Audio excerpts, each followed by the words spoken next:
inyong lahat, mga kapatid, mga kababayan, mga kapwa Pilipino.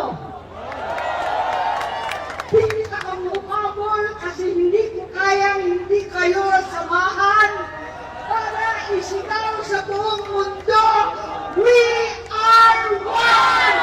We are one! We are one! Talaga naman, walang umuuwi, walang matutunaw sa ulan na pinadala ng langit. Walang uwian ito. Suklang ang gobyernong manhid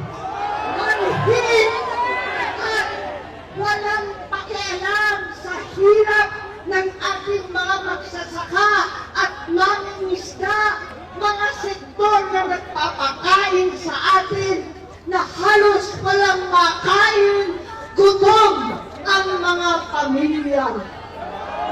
Wala silang pakialam.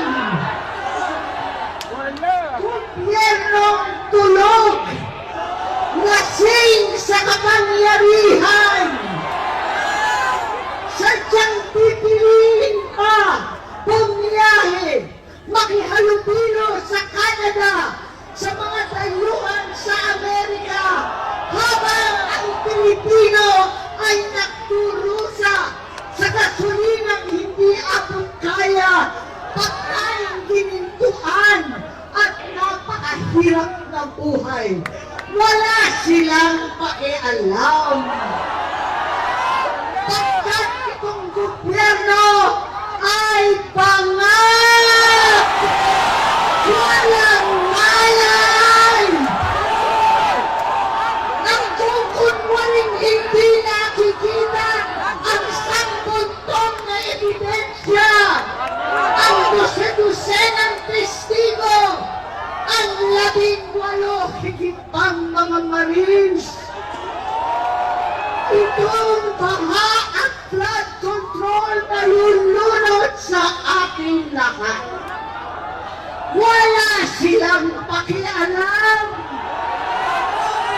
Kaya marami po sa inyo naging kasama ko ang ating kabataan.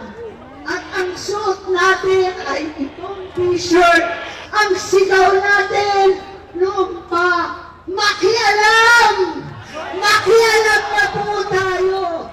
Makialam para sa kabataan! Makialam para sa kinabukasan!